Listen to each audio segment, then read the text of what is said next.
Orthopedic and Plastic Surgery, we're your one shop for expert care in Lincoln. From broken bones to complex reconstruction, our skilled team will help you get back on track. Visit prairieortho.com today and discover why we're the trusted choice for thousands of patients. Don't let pain hold you back. Take the first step towards a better, pain-free life with Prairie Orthopedic and Plastic Surgery, where healing begins. Call 402-489-700. Too many people believe that chronic pain, allergies, or illness are permanent and something you're stuck with. Novotny Nutrition and Wellness has been proving that narrative wrong for 29 years and changing lives for the better in the process. Their team is trained in the newest, most advanced pain-relieving techniques and ways to deal with toxins, allergies, pollution, and emotion that make you ill. Call today for a free consultation at 531-254-5695 or go to novotnynutritionandwellness.com. Novotny Nutrition and Wellness, located at 7th and Superior. Gray Diesel and Equipment Services is hiring and seeking motivated applicants. Gray offers a second-to-none benefit package that includes health, dental, vision, 401k, paid vacation, and paid holidays. They offer great pay and tuition reimbursement or a tool purchase program for qualified candidates. It's a fun, friendly team with lots of variety and work assignments, so there's something for everybody. View and apply for their job openings today at grayusa.com. Visit them in person just off I-80 and North 56th Street. Come be a part of the Gray difference. Looking for a financial partner that truly makes a difference? Modern Woodman is a member-owned fraternal financial services organization. We can help you plan for all stages of life, from protection to saving to retirement. We also offer member benefits, social activities, and volunteer opportunities to help your family and community. I'm Sean Erickson, your Modern Woodman representative in Lincoln. Call me at 402-483-6515 to start the conversation. Modern Woodman of America, touching lives, securing futures. This is On the Block with Strick and Austin. Nebraska Basketball Hall of Famer and 9-year NBA vet, Eric Strickland. Strickland for three! Gonna go out of here. The Big 8 tournament champion. Middle school basketball coaching legend and Duke basketball shooting coach in his mind, Austin Orman. Coming at you live from the heart of Lincoln, America. On air and online at theticketfm.com. Brought to you by Mary Ellen's Food for the Soul. This is On the Block. Welcome to it on a Monday. I'm Austin Norman. He's Eric Strickland, and we are with you for the next 2 hours or so here on 93.7 The Ticket, theticketfm.com, Facebook, YouTube, Twitch, Twitter, and Allo Channel 951. We are not with you at Mary Ellen's today. Big thanks to them for sponsoring the show. They'll be back open on Wednesday through the weekend. Make sure you go check out everything Charles and the crew have going on down there, including the Southern Sweet Heat silver medalist wings. Oof. They're sweet enough, heat enough, definitely Southern. Yeah, man. It just, again, that is a definite plan for this week to get back over there, to have a taste of that as soon as possible. But we also want to give thanks to the sponsor of this stream, and that is Sauter Heyman. Sauter Heyman. They take care of us. We appreciate Sauter Heyman for the wonderful things that they do for us. Where you can watch our streams live on Facebook, Twitch, Twitter, and Allo 951, as my partner has alluded to. We're appreciative of that. And also, we're grateful for the Honda Lincoln Hotline. Mm-hmm. That's where you guys can call in, tap in, chime in, and get into the discussion as well. If you're not on the text line, sometimes, your favorite Royals be getting it in. So sometimes we miss you guys on the text line. That is tonight. You'll find us here today, 2 to 4 every day. That's where we be. Yes, it is. A lot of stuff to get into. Get your type and thumbs ready to go. Plenty of stuff we'll want your opinions on. We'll move next segment into tiers in the AFC and the NFC. Eric Eager put his list together. We'll go over them. What do we think? Nebraska adds Boogie Crawford in addition to the basketball team. We'll get into that. And then winners and losers in the Big Ten specifically, from adding USC, UCLA, but really the latest round with Oregon and Washington. Who in the Big Ten benefits from that in football and basketball? Who in the Big Ten suffers from that in basketball? And maybe a little Nebraska aspect of that as well. But Strick, in the first 10 minutes, the first segment of our show here, I like going back in sports history, especially, during this late summer, early kind of fall time. There's a lot going on. You have, baseball pennant races or, division title races starting to heat up. the start of football season, NFL getting going. Something that happened today in sports history. On August 7th, Barry Bonds went deep for the 756th time. That number, of course, relevant because he broke Hank Aaron's record. Commissioner wasn't at the game. Hank Aaron wasn't at the game, which fine, whatever. You never know when a guy's going to hit a home run. It's hard to plan that out, hard to script it. But easier if you're going to score a point.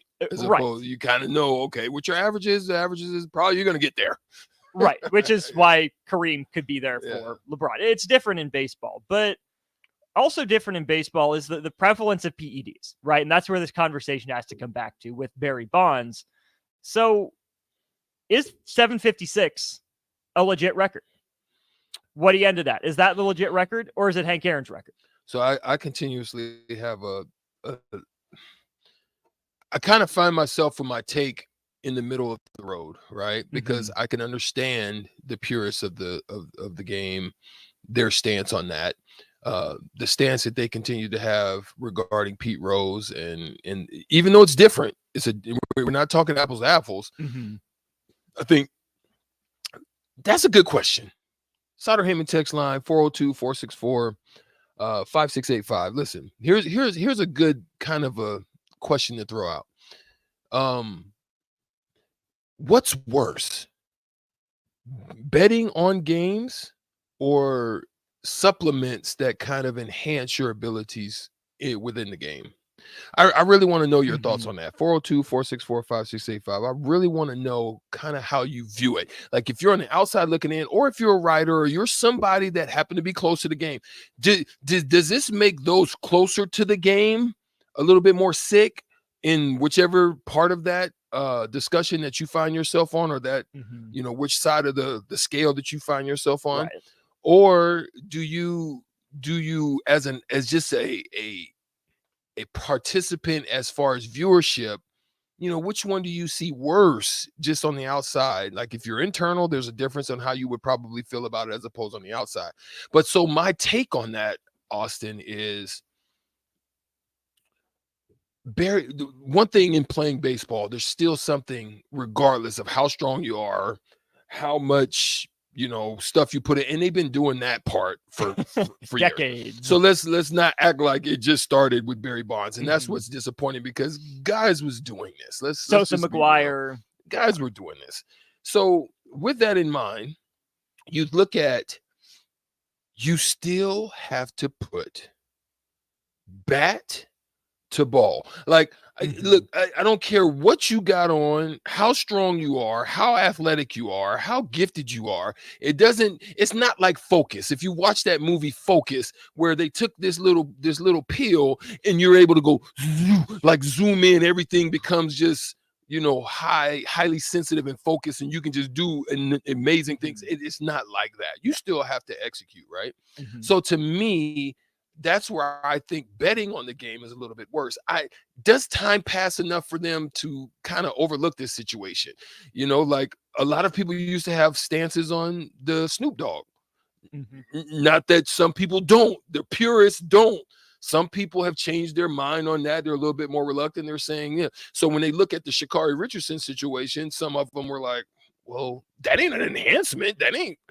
But it's still a rule. So that's what I'm kind of lost at, man. I just wanted to throw that out there, because that's just something that kind of weighs heavy on me when I'm thinking about the Barry Bonds situation. It's tough because I think you're right, because the steroids themselves don't help him put bat to ball. No, it doesn't. It can't. I don't know how you can prove that steroids helped him make contact, helped him make better contact. Sure. But in terms of actually making contact, it doesn't help. So then the question becomes, the Hall of Fame, right? Barry Bonds not in, Pete Rose not in. Do they both deserve to be in? Does one or the other deserve to be in? Or is it easier if we just say neither? Cheating's cheating. See, that's the question I have for you guys, because me personally, I find myself right in the middle of the fence on that, because I understand, that it's rule, but I also understand that there are others. And listen, who's to say that back in the Disney, to me, that's day. Back in the day, what's to say that wasn't going on then? Maybe you just weren't looking at it with the same scrutiny and the same, microphone or microscope. Mhm. Maybe you weren't looking at it the same, but who's to say it wasn't going on?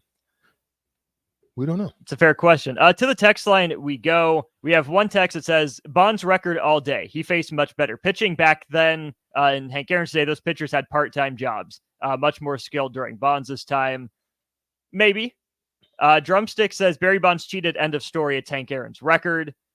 We have, if they're shaving points, as in betting against their team, that's worse than PEDs. But this guy doesn't see a problem with betting on your own team to win like Pete Rose did. Again, this conversation would be so much simpler if it was cut and dry, but there's so many levels of gray. It's so granular that you can pick out one thread, but you're pulling another one at the same time. Yeah, it's just one of those things. It's really hard to just say it is something because there's some nuance to it. There's other things that play into it, but I'm not going to say that I've used, but there are some things that we probably use that would be considered a steroid to get back from injuries or something like that. So we did have to monitor that. That was something that in our workouts with because we didn't always work out with the trainers of the Mavericks. I think they do a better job of that now because I from my understanding, they'll send people to younger players now. Sometimes veterans will bring their guys in or so forth and so on. But I had a guy that I was training with, and I had to talk to my medical staff for the for the Mavs or wherever in the NBA I played, and you had to ask them those questions. What certain things are on the list? I need that so I can get it to my trainer. They can go over it and make sure there's nothing supplemental that I'm taking that would be put me in a category where that would be a problem. We'll get back to the Starter Heyman text line in just a sec, but we go to the Honda of Lincoln hotline. We welcome in Sean. Sean, how's it going today? It's going pretty good. How are y'all doing? Doing well. Thanks. What you got for us? So, two things. First thing, Pete Rose betting on baseball was bad, but he did that as a coach, not as a player. He should be in the Hall of Fame with his player accomplishments. Having said that, the PED versus gambling issue for me is sending a wrong message to kids these days. It's like saying doing drugs is okay, you'll get a second chance, but if you gamble, you don't. Just my 2 cents. Sweet. Yeah. Thanks, Sean. Appreciate it. And the message should be both things are bad. Don't do either of them. Yeah. But also too, I mean, I think that's an okay take. But the thing is with that, you got to look at the now in gambling, right? Probably not as prevalent. I think you probably had a better chance because it wasn't as digital back in the day. So if some stuff probably could have slipped unless you told somebody or you're having conversations in sidebars, similar to like Project Veritas right now. You're having sidebars and you drop some knowledge and then you get, somebody that hits you with the New York rats. They go out and start telling on you. So unless that's the case, then yeah, man, it's one of those things where you put things on paper and as long as there wasn't a paper trail, you could probably get through it, or the bookie didn't get busted and hit with the FBI or racketeering or something like that. Then your name didn't come up. So it probably was easier to get by. I venture to say that there's more Pete Roses out there. I'm just gonna go on a limb and throw that out there. I think there's more. I think there's people that just love the aspect of it, of betting, you know. So a couple other things from the text line. I'm seeing a similar sentiment from a few people here, Strick. So the first one is from Brian, who says, all he'll say is if Rose and Bonds are in the Hall of Fame or are not in the Hall of Fame, but Scott Rowland is, why even have a Hall of Fame? Someone else says the consistency with the Major League Baseball Hall of Fame is a joke with the people that are in. Why is Roger Maris still not in? Maris is a specific example that I would push back a little bit on. Had a fantastic year, like an all-time year at the time. Other than that, he was pretty average. But you look at some of the guys who have gotten in the borderline cases that have taken this long, their stats don't match Pete Rose. Their stats don't match Barry Bonds. And that's, again, where I think the conversation of gray area has to come into play. Because if you look at the numbers, clearly what Barry Bonds and Pete Rose did is deserving than more than 2/3 of the Hall of Fame, 3/4 of the Hall of Fame, at least. But it's not just about the numbers. Yeah, and you're absolutely right. And I think I kind of fall in this category possibly with unnamed texter 9465, where he says, regarding steroids, you still have to be able to hit a 98 miles per hour fastball to hit a home run. A bodybuilder can take steroids till they're blue in the face. I added that. That ain't what he said, but I get what he's saying. And still not be able to hit a 98 mile per hour fastball. Is it wrong? Yes. Is it worse than gambling? No.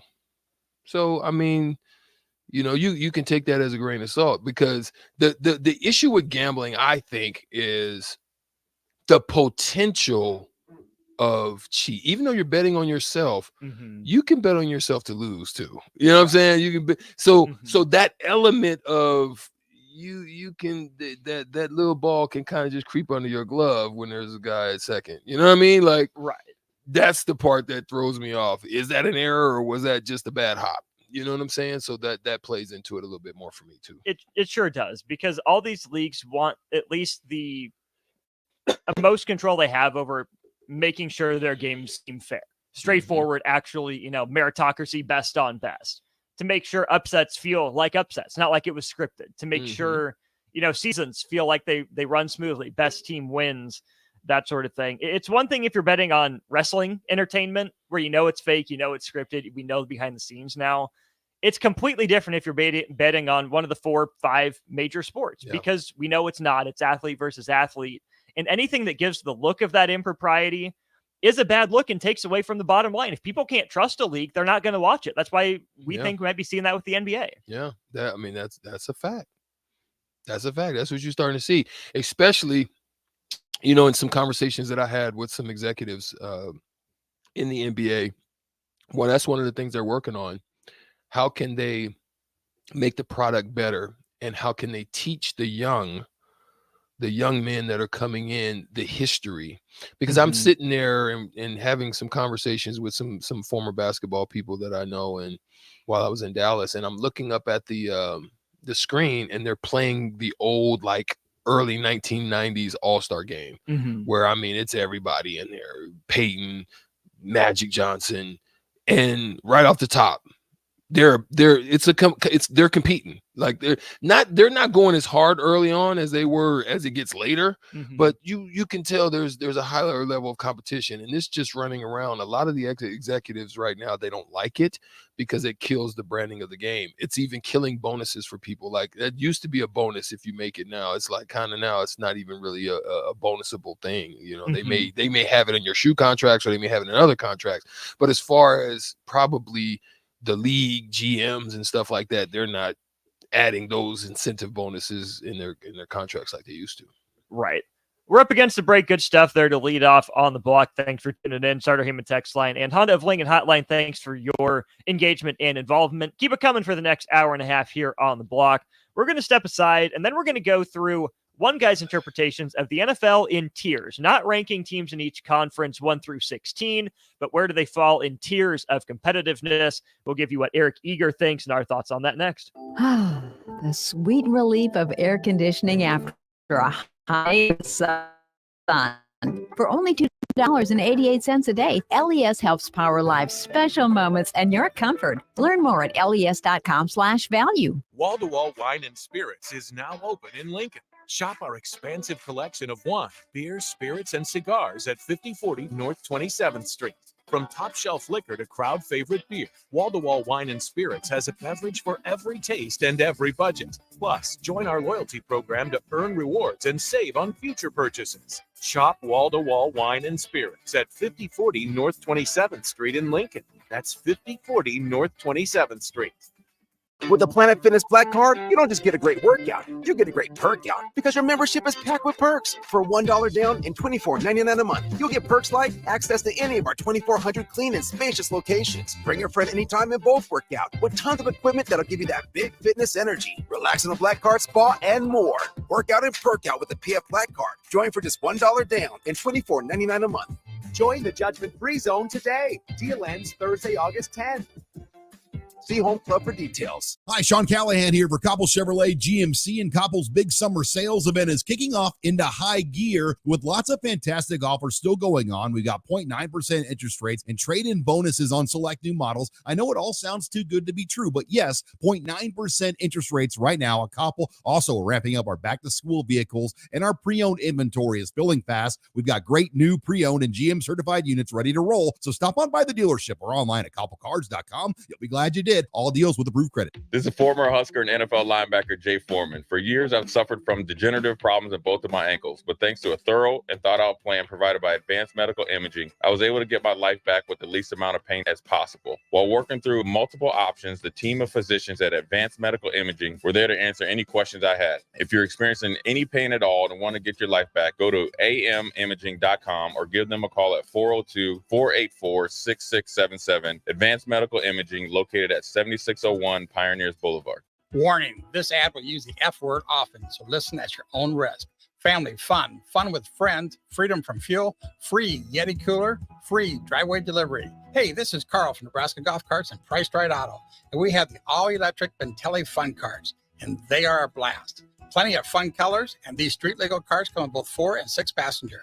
Tell us you heard us on the ticket and get a free Yeti cooler with your purchase. Hurry, supply is limited. Check them out at 1235 West O in Lincoln or NebraskaGolfCarts.com. Looking for a financial partner that truly makes it? Modern member-owned Fraternal Services.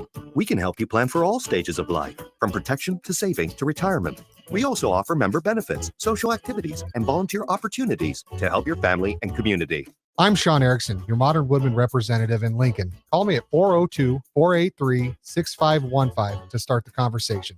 Modern Woodman of America, touching lives, securing futures. Ever wish you had another light switch on the other side of the room on a dark night? How much better would you sleep at night if you had a ceiling fan in your room? The High Electric Service Department is here to make your electrical what-ifs a reality. Whether you're looking to replace some outdated light fixtures or brighten up your counters with under-cabinet lighting, High Electric can handle all types of residential electrical installations and services. Give Erica a call at 402-466-6606 or visit high-electric.com to get started. John Henry's Plumbing. When it comes to your home or business, we know you have options, and Henry's Plumbing, Heating, and Air Conditioning serve all of your residential, commercial, and your site, jhlincoln.com, to find out more, or call us at 435-5555. John Henry's Plumbing. The Butchery by Venue is Lincoln's premier specialty grocers. Take the quality of Venue home with you with our hand-cut steaks, handcrafted burgers, and locally sourced offerings. Browse our wide selection of specialty products designed to enhance your dining experiences with cheeses, spices, sauces, and more. We also have an exclusive collection of liquors, whiskeys, and bourbons at prices you're sure to love. Stop in to the Butchery by Venue today, located in our Venue at Home storefront at 70th and Pioneers, just 2 doors down from Venue Restaurant and Lounge. Junior Achievement of Lincoln inspires and prepares young people for success. Learn more about the people involved in the organization and the success stories over the years each Thursday from 7 to 8 p.m. for the Junior Achievement Hour on 93.7 The Ticket and theticketfm.com. Rosie Sports Bar and Grill, open for lunch and dinner at 10th and P or at 1501 Center Park Road. Now back to On the Block with Strick and Austin on 93.7 The Ticket and theticketfm.com.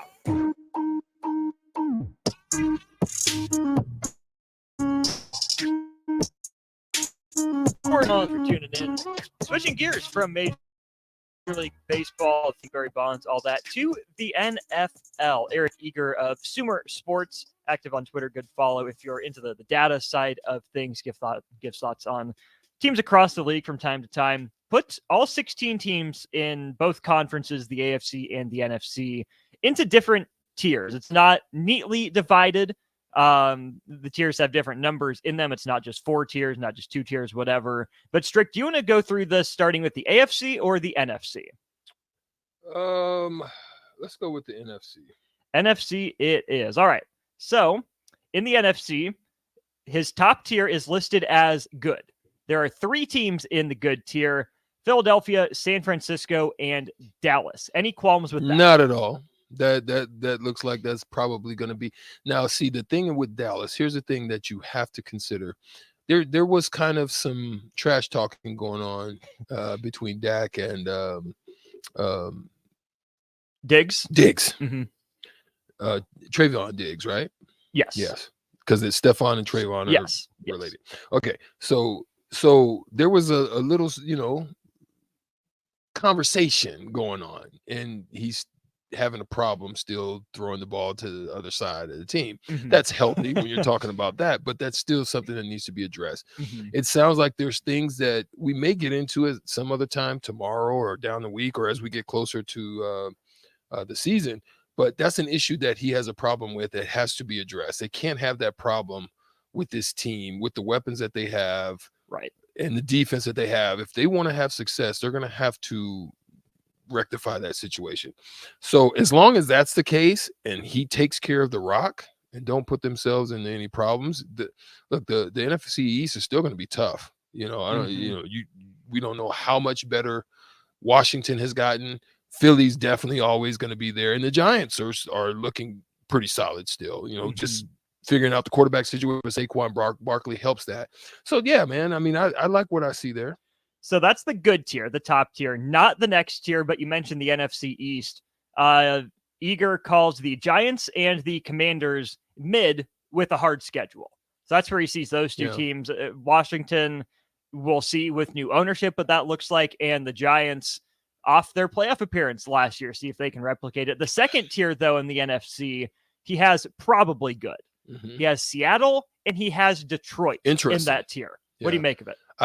Detroit was on the brink or teetering, lost a lot of close ones. Like they actually played better than what they competed. Like when they showed up on the field, it didn't look like they just were horrible. Like they look competitive. So did they get better? We'll see. We'll see what some of those pieces, the additions, some of the offseason free agency work that they did, is it going to come to pass? The key to this with Seattle is the weapons are still there. You bring back Bobby Wagner, you bring back some pieces to you that have some familiarity on the defensive side of things. How good is the defense is one area that they're going to look at. But then on top of that, you gave Geno a small bag. But is his competitive spirit still there? Is he complacent? Right. Or what's he going to do with the opportunity that is now afforded to him? Are they going to be looking elsewhere in a big quarterback draft coming? Do they still? So there's a lot of things to weigh out to what happens with this season and how and what direction they're going to go. Detroit's interesting to me. Right now, they're my pick to win the NFC North, but it's hard to write off Minnesota. That's I mean, the 1-2 punch of Jefferson and Hawkinson, who they got in the trade from the Lions. Even Kirk Cousins might not win you a playoff game, but really good regular season quarterback. The next tier is one will be good, and it's the rest of the NFC North in Minnesota, Chicago, and Green Bay. Chicago strikes me as a year away. In Green Bay, who knows what's going on? Nothing knows what's going on. You've lost the centerpiece of what's been your the foundation of your organization for so long with Aaron leaving, going to the Jets. And so now you're looking at this team and trying to figure out who's going to emerge, who's going to step forward, who's going to take the lead. Is who you drafted as to be your replacement. Is he going to be that? So, there's still a lot. Or are they going to have a Brock Purdy type of situations where somebody kind of just comes out of the woodworks and then all of a sudden you're like, wait a minute, we might have something here. So, yeah, those are the things going on with that. Then you get the mid with hard schedule, the Giants and the Commanders, to mid with easy schedule. And again, this is another division that's thrown in there. You have the NFC South for the most part. New Orleans, Atlanta, and Carolina. Kamara out for the first 3 games. Carolina has a new head coach and a new first overall pick in Bryce Young at quarterback.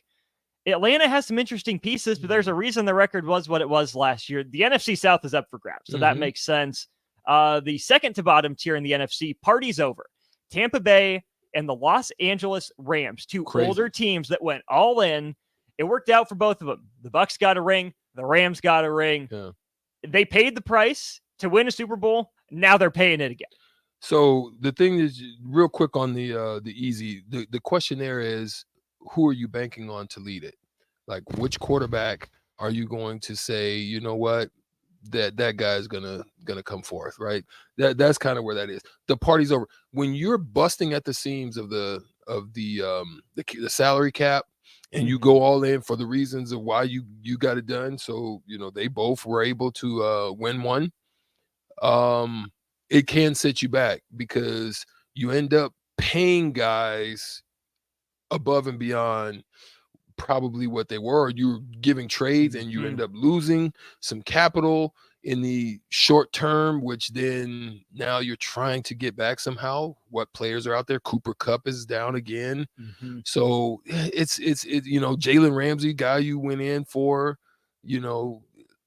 guys that you banked on that were going to be great pieces. Von Miller, so there's just a lot of pieces that aren't there. And so you got to ask now, how long is Aaron Donaldson going to stay around, or is he going to be asking for a move?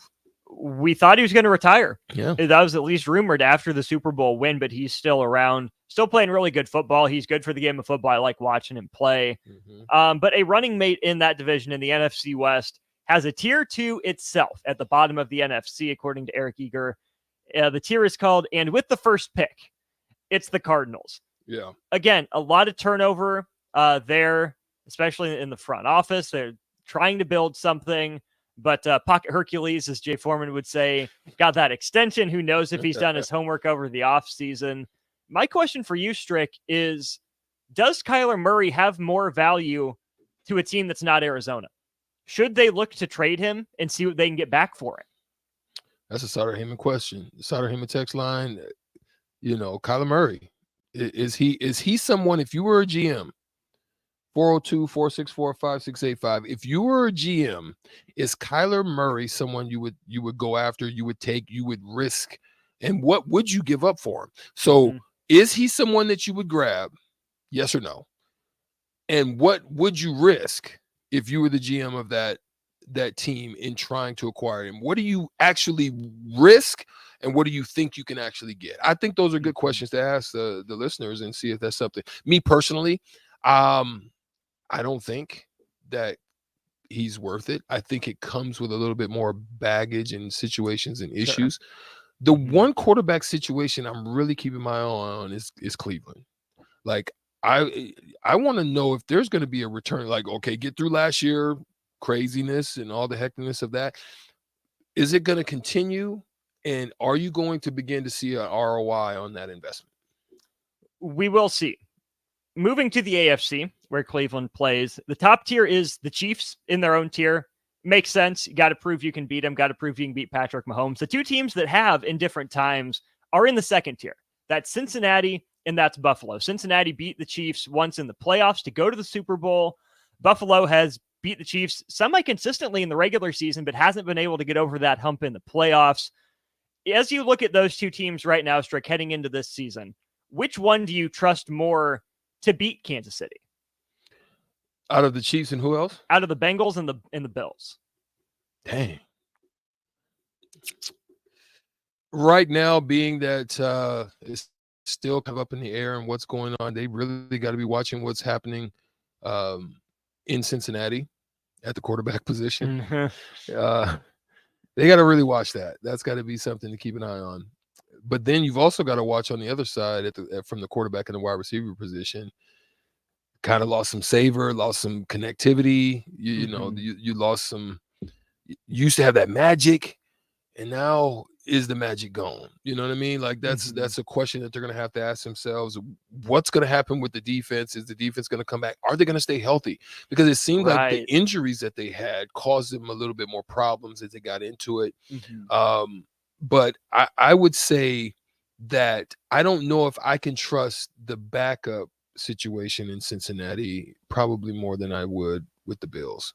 Okay. I think the Bills have more capabilities outside. Now listen, their running game is still solid, and you got tremendous weapons at the skill positions in Cincinnati. So I think they can get by, but I just don't know without, the head man in charge, the Cigar International guy that's leading that team, right? Whether or not him missing is going to change and move the needle. Similar question about trust. The third tier in the AFC is comprised of two teams, Baltimore and the Chargers. Do you think either of those teams can jump up into the very killing me, good Doc. tier, or are they question marks till they prove You're otherwise? killing me, Doc. That's a tough one. Because you have running back frustrations out there in Carolina. Los Angeles. I mean, Los Angeles with the Chargers. And you just Chargers. paid Herbert. Just paid him. Right? Mhm. So there's and Herbert hasn't done the job yet. Like you can, that would be a scary bet. Like to put your money on Herbert that he's going to get you through. You thought he had a playoff win in the bag, and then what happened? Yeah, right. So with that in mind, I also got to consider there's going to be some changes that are being made. They don't want to continue to run Lamar the way that they have been running him. So are there skill position weapons going to be able to fill in, make plays, get separation, get deep on people? Because I think Lamar is very capable of throwing the deep balls. I think he's just going to have to show a little bit more versatility on his crossing routes, touch, not so hasty to run when necessary. I think if he looks like Jalen Hurts and he has weapons, if he can do it the way with that kind of calm and consistency that Jalen Hurts did it last year, I think they'll probably fare a little bit better than the Chargers. I like the Chargers' names. I like their talent across the board, offense and defense. I trust John Harbaugh a lot more. And even though it's year one with a new coordinator, I still trust Lamar Jackson more than I do Justin Herbert. Yeah. Maybe that's selling him short, but I'm a big Lamar Jackson fan. The next tier is a bunch of fascinating teams. You brought up Cleveland. They're in the tier that Eager calls probably good. Deshaun Watson got better as the year went on. We'll see if he continues to go back to where he was. Jacksonville, that come from behind win against the Chargers in the playoffs. The Jets, all the moves they've made, led with Aaron Rodgers. And Miami. That's a fascinating tier. That's a fascinating tier. First, Miami, you've got to see whether or not Tagovailoa is able to stay healthy and in the games.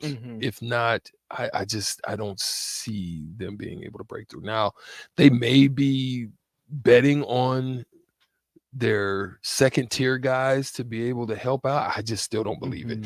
Now, Deshaun Watson, I've already kind of talked about that.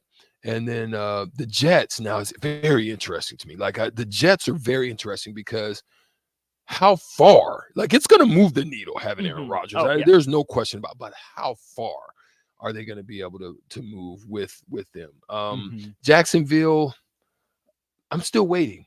I'm still waiting on Trevor to either become elite or be mediocre. Like he shows you flashes of eliteness, and then sometimes you kind of average. But I think he has an elite arm. I think he has elite command of the game. I just is it what surround him that's the problem? I don't know. And that's I'm wanting to see how his latter half of last year pans out, and hopefully if he's able to bring them through. Now, of all of them, I'm really more interested in the Jets. Like I'm really kind of like, are they going to break through? I'm interested in the Jets in terms of teams I think are ready to take that next step. If Tua stays healthy, Miami's at the top of that tier for me. Yeah. I believe in Trevor Lawrence. I'll put him number 2 with Jacksonville. Then I go Cleveland.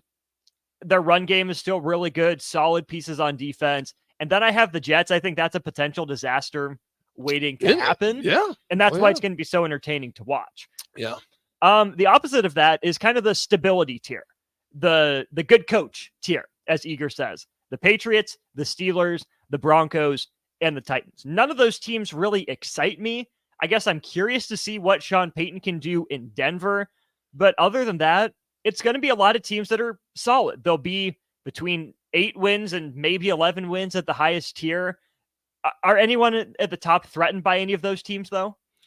Give me the teams again. You have the Patriots, the Steelers, the Broncos, and the Titans. Is there a resurgence or a reemergence of Russell Wilson is an interesting thing, because I still think they have weapons now. They do. A lot of the issue was him last year, right? Right. So I look at that. I look at the Broncos, Tennessee. They're just boring. They are. It's They're blah. Very blah. But they can still win the AFC South because it's the AFC South. Who else? Pittsburgh and New England. Pittsburgh, I feel bad for Tomlin. I just think they're in rebuild mode ever since Roethlisberger left. That consistency of having that. Now, can Kenny Pickett go to another level? I think he's maybe one more year away, to be honest. But they're in a rebirth phase, so they've got some work to do. I still think, and I think this has to be the year. This year and next draft year, like Kenny has to be on the verge of breaking back through by next, because otherwise you got to make a decision. You're going to spin the bag and keep yourself at mediocre levels, or are you going to just maybe save on that, go a different direction? Because next year, I'm telling you, teams are going to be looking at that quarterback room with, high scrutiny. Like, can he get it done or can't he? Because I just think this is going to be one of the biggest quarterback drafts of in a while, between Williams and May. You know what I mean? At least, yeah. Yeah. So I think that's something to look at them, and so I don't really have much confidence in what they're going to be able to do. I don't think their defense is as good as it always has been. I think they'll win a certain amount of games, but I think they'll be very mediocre. I'm with you. The last two tiers are AFC South, so maybe that's Indianapolis and Houston, and then team. vibes with the Raiders. Houston, I still was impressed with how they competed. Even though they didn't win, I still was I was still impressed with how they competed. Well, Lovey's a pro. Yes. I mean, they came to play. I remembered I was going against a lot of you guys in here we're doing the spreads. Yeah. And I would say, hey, Houston, you would. Houston. And they would hit the spread. I was like, I'm telling you, they're gonna fight. Now, Indianapolis, just the uncertainty of what Jonathan Taylor is going to be to them. I still think that's something to kind of give worry to, because I'm going to throw it to you. At any place in your mind, do you think that they're on the level? No. Yeah, you just can't. You can't look at anything that they do and say, "Oh, they're dominant there," or "They're good at that," or "They're really." You don't have that with them. The defense will be solid-ish. It should be a top half of the league thing, but that's not going to be enough. Didn't get a whole lot of turnovers last year. Getting older, still waiting on now Shaq Leonard to round back into form. All the questions are on offense. You mentioned Taylor holding out. I don't think he plays another snap for the Colts. I really don't. Michael Pittman Jr., I loved that draft pick. He's been good. Hasn't had a lot to work with at the quarterback position, and the offensive line being beat up hasn't helped him. He's going to test free agency. He's basically said as much, so they might lose him. If you have to sign Kenyon Drake at this point to boost your offense, things probably aren't going that well. Yeah, that's how I feel too. So those are the tiers of the NFL, according to Eric Eager. You can find that on Twitter. Thanks for chiming in on the Starter Heyman text line. We'll get to that before we go to break. Drumstick says, going back to the NFC, Kyler Murray seems like a selfish me-first type of leader. No thanks. That's the narrative. That's the way that it's been presented in the media. We haven't heard a lot of complaints from the Cardinals locker room, so maybe that's something. But on the flip side of that, we haven't heard a lot of ringing endorsement from the Cardinals locker room either. So Kyler Murray is what he is. He'll have a career. We'll forget about him in 10 years, and we'll move on. Good stuff there. We'll step aside one more time here in hour one of On the Block. When we get back, a new addition to the Nebraska men's basketball roster. We'll discuss that to round out the first hour. Integrated Life Choices has been inspiring opportunities for individuals with disabilities for more than 50 years in Lincoln across Nebraska by offering a number of services.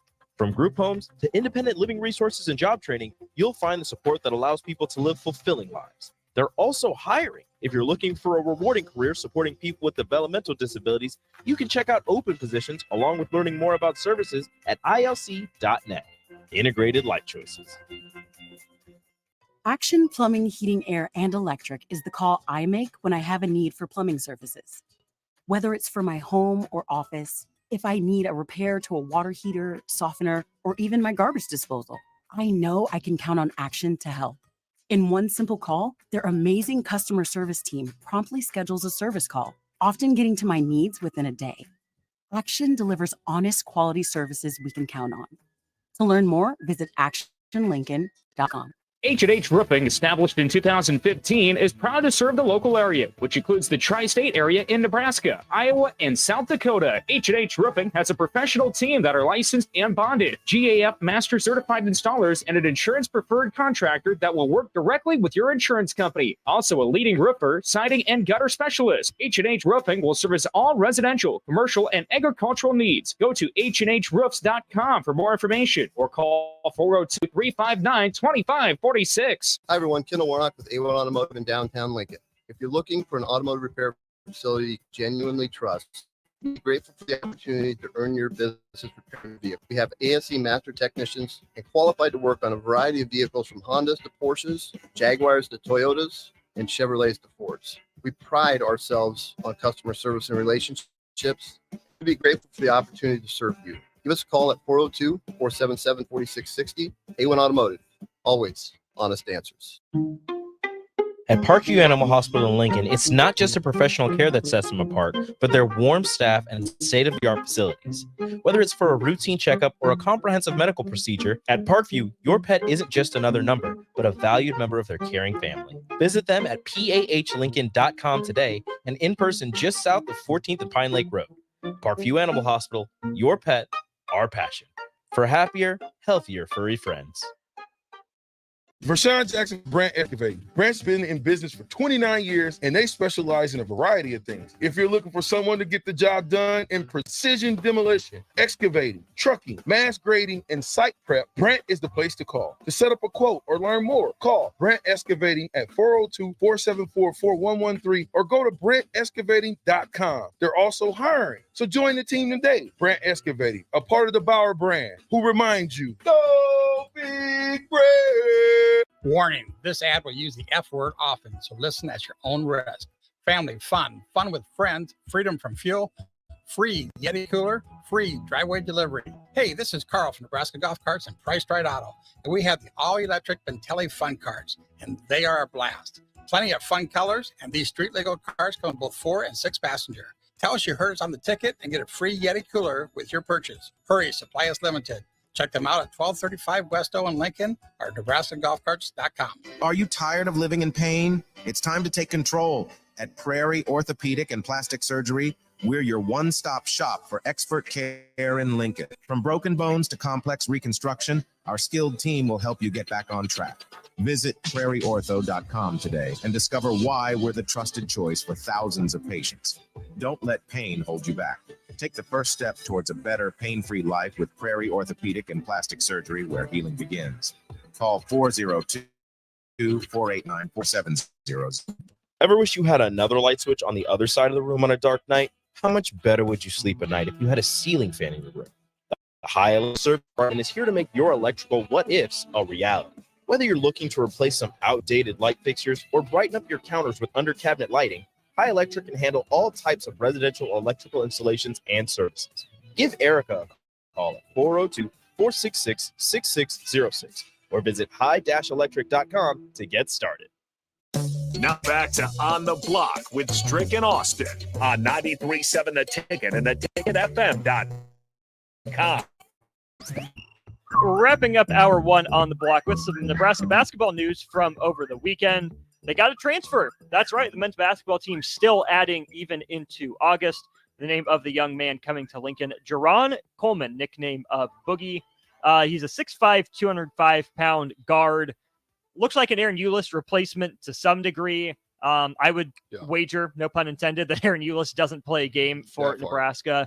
So probably a scholarship available for Jerron Coleman, who has decent numbers, Strick. 14 points, 5 rebounds, 4 assists per game last year. That's the part I like, the 5 rebounds. Yeah. As a point guard. I love that. That means he's willing to get his head in there and stick his neck out. No, finish your point. I want to hear you finish what you got to say. I was just going to give the rest of his credentials. He was the MAC Rookie of the Year in the 2019-20 season, all freshman team as well, and then second team All-MAC last year at Ball State. The Ball State connection to Nebraska is Michael Lewis, former assistant under Tim Miles, is now the head coach at Ball State going into his second year. But what interests me, Strick, is that this won't be Jerron Coleman's first taste of the Power 5. Played 2 years at Ball State, then transferred to Missouri for a year. His numbers did take a little bit of a dive, but he started 21 of the 31 games he played in, still average, 8 points and a few rebounds, a few assists per game. So this is a guy that has proven he can play at the Power 5 level. He transferred back to Ball State for last year where he's second team all conference, but he's a grad transfer, immediately eligible. Given that it's early August, Nebraska getting a pickup like this, I think, is a great addition. I would have to agree with you, especially in the depth position. Like in that middle tier, they have a lot of guys that can play the position. Obviously, Jamarcus Lawrence can play the position. You have Ramel Lloyd Jr. can play the position. Ulis was going to be somebody probably as just a mainstay for you, somebody you knew was pretty solid. And I look at this situation in a similar manner. Someone who is very solid. Now, he didn't shoot the ball very well from the field last year, but what I like is he did shoot a 35% clip from three. So for me, it's not about how many points we need him to score. We need him to just be a solid point guard, can distribute, but can knock down the shots when they are presented to him, can create opportunities for others in open court and in the half court.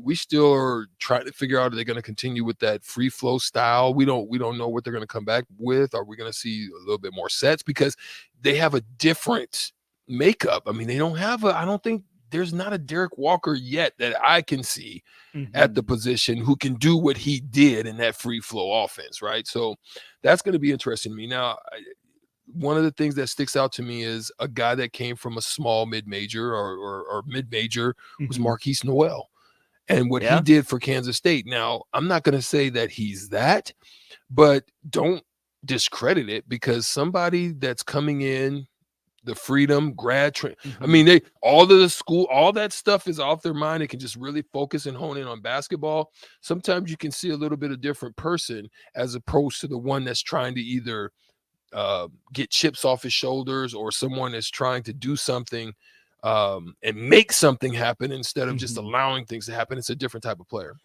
I like size. I like versatility. Decent on defense as well. Average just about a steal per year all the time, and 1.3 steals per game last year.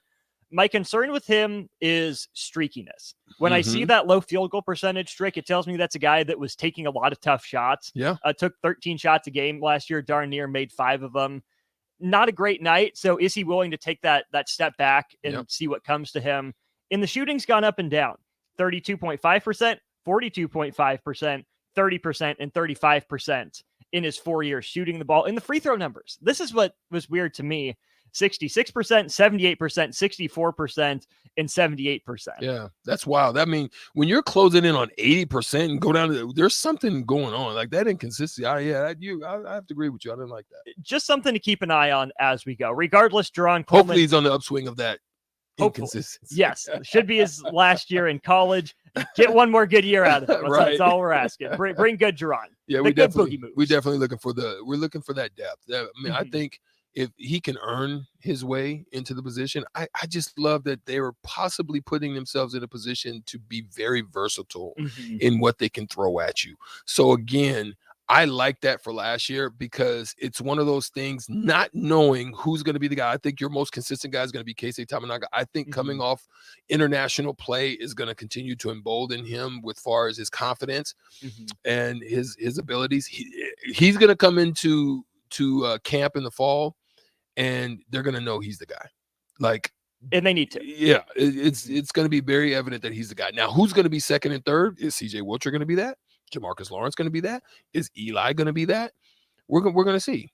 So it's going to be fun to watch and see how this fall pans out when we start to get a chance to put our eyes on them a little bit more. I want to be able to get into practice. I want to be able to, kind of put my eyes on them a little bit more. Couldn't agree more. We'll keep talking about Nebraska ball as the season gets closer, but we're going to go back to some conference realignment. We know what happened. We know who's where, but what does it mean? Who benefits from it? Who wins? Who loses in the Big Ten in both football and men's basketball? That'll be how we lead off hour 2 of On the Block on Monday next. This is Lincoln's home for sports talk on the FM dial. The home of Andy Royal Baseball. KNTK FM Firth, 93.7 The Ticket.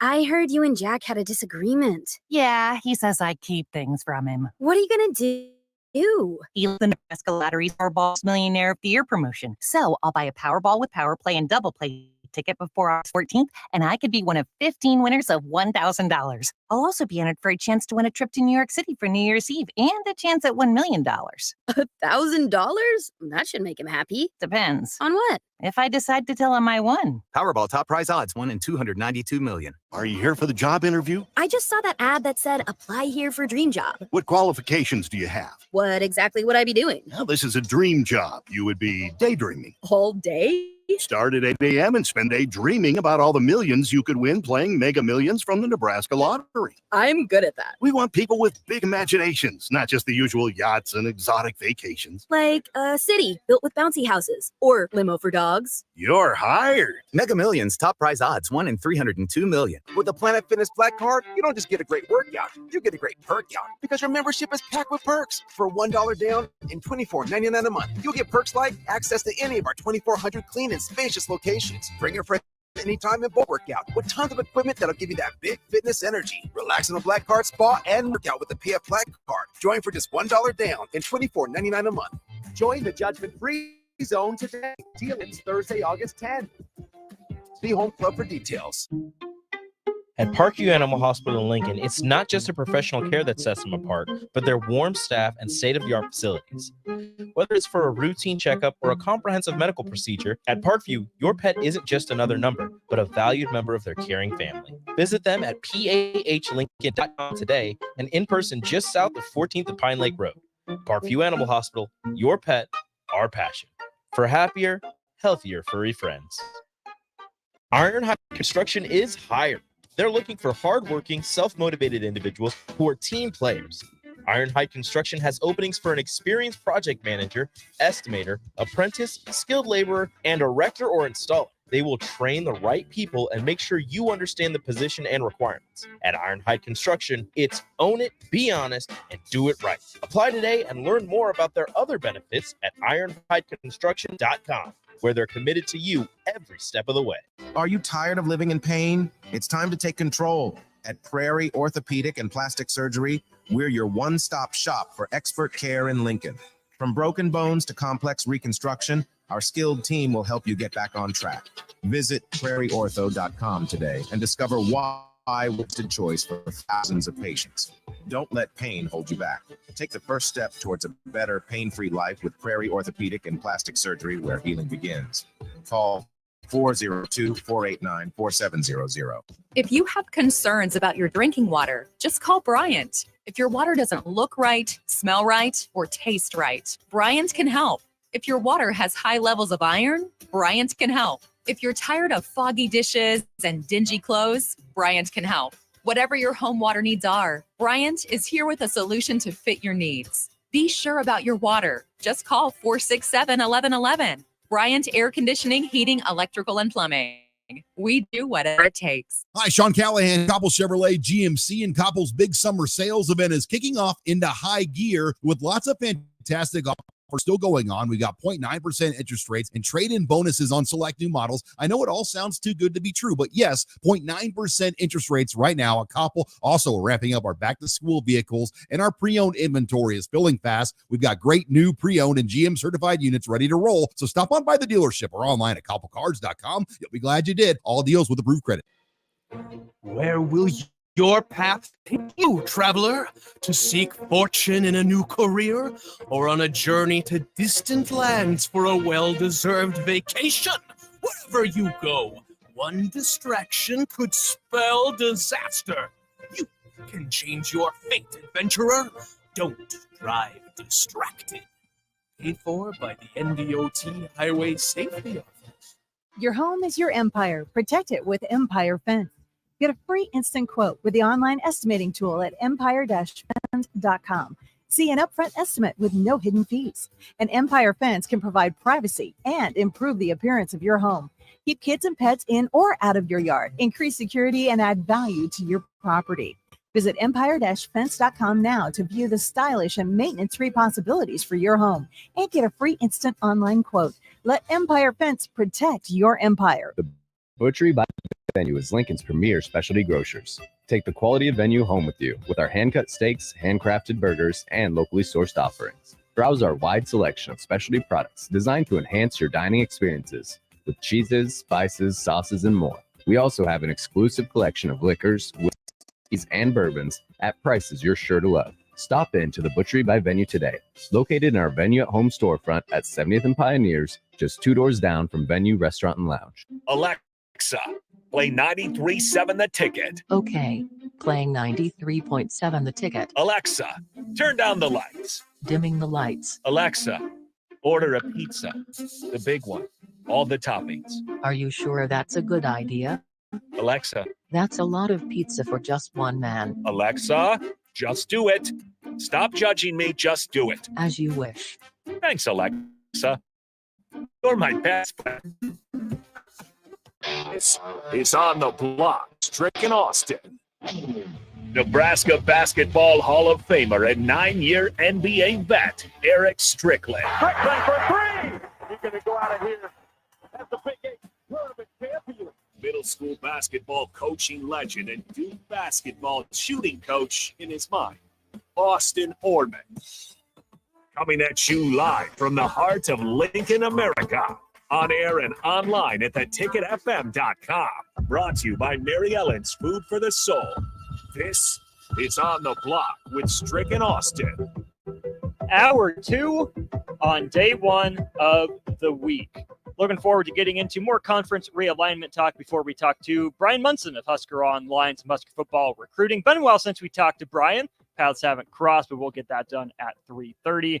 Before we jump into that, though, we will talk some conference realignment. But first, we thank our sponsors, starting with Mary Ellen's in their second place Southern Sweet Heat Wings, available for you on Wednesday. Go get it. And I'm telling you, it's not the small little wings. Be prepared to eat and have napkins ready because it is very dripping and tasty. It's either going to be, you're going to wipe your fingers or you're going to lick your fingers, whichever one, however your preference is on that. That's what's going to go down. Mary Ellen, shout out to Sonia as well as Charles and Charge, the crew out there at Mary Ellen's. We appreciate all of the wonderful work you do and your sponsorship of us here on the block. Absolutely, as well as our video stream sponsor, Sartor Heyman. If you're watching on Facebook, YouTube, Twitch, Twitter, or Allo Channel 951, that is made possible by Sartor Heyman. And if you have any thoughts on conference realignment, chime in 402-464-5685, accepting calls, accepting texts, whatever we get. Or on the stream. Yes, or comment. Yeah, come in on the stream as well. We love to hear your comments there. Share as well. If you've got friends that are love what's going on in sports or here at Nebraska, in the state of Nebraska, we like to get busy, and we start early in the morning with early break, and we end with old school, and obviously the nightly week crew as well. All the stuff that they do, and all the students when they return. That's the beautiful thing I like about 93.7 is the students, when they come, they get an opportunity, they get a platform, they get a chance to share their experiences and what's going on internally, some things that they won't share, but for the most part, they're very transparent. Obviously none of the negativities, but they're going to give you what they see and what they like and what they hear and what they feel when they're going through the experience of playing high-level collegiate basketball, sports. Right. Tonight we have Megan Walker. I believe she's sitting down with Kyle Perry on Speed and Power right after Old School from 6 to 7. And tomorrow, Walk On Weekly, Sam Hoiberg and Jeffrey Grace III. And Strick, this segment we're going to talk a lot about football and basketball, but Augie on the text line asks a question that I think is on a lot of people's minds, but not maybe on the right people's minds. How do you think the realignment will affect other sports for Nebraska and other schools, other sports for the purposes of this conversation, not football, not men's basketball?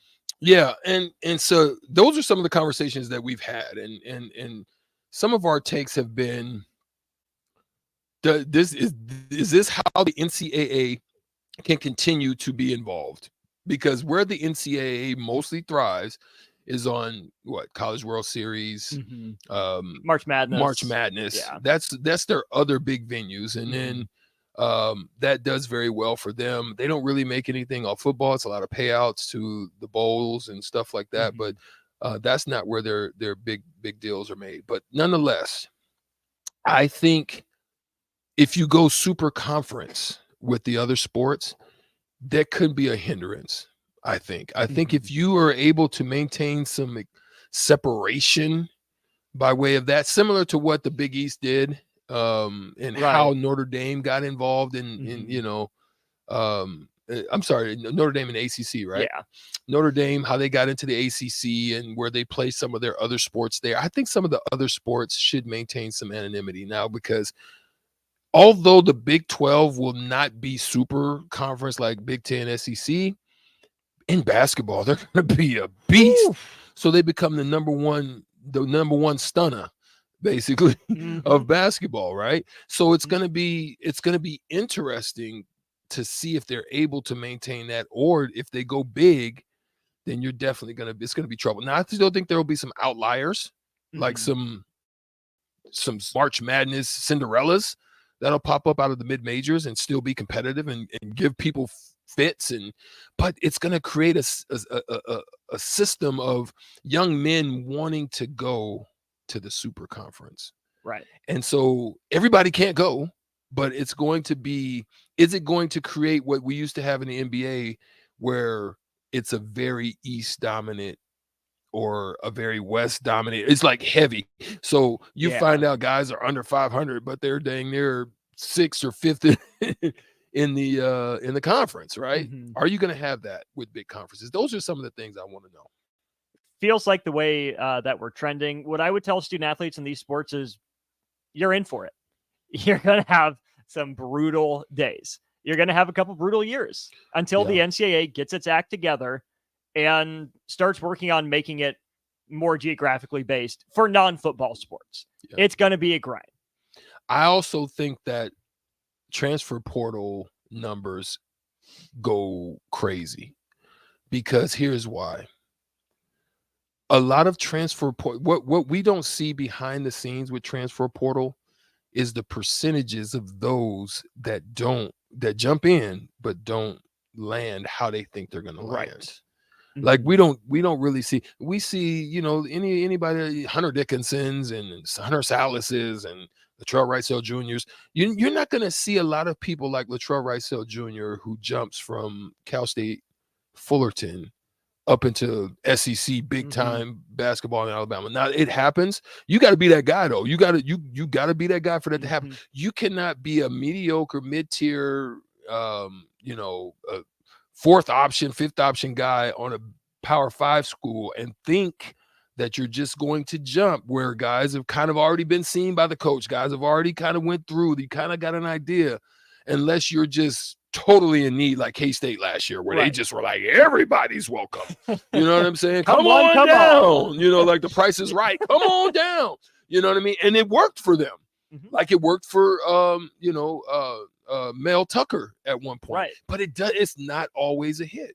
Sometimes it's a miss. It's like a business. In businesses, those investors that invest in startups, the majority of the time, they do what? Miss.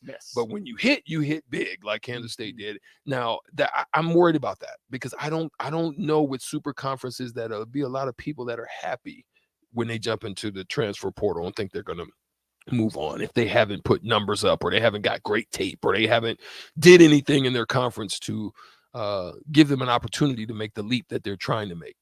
Sometimes the grass looks greener, right? But it's not. And sometimes there's no grass at all, because coaches are filling spots different ways. So just because you enter the transfer portal, it's not a one-to-one.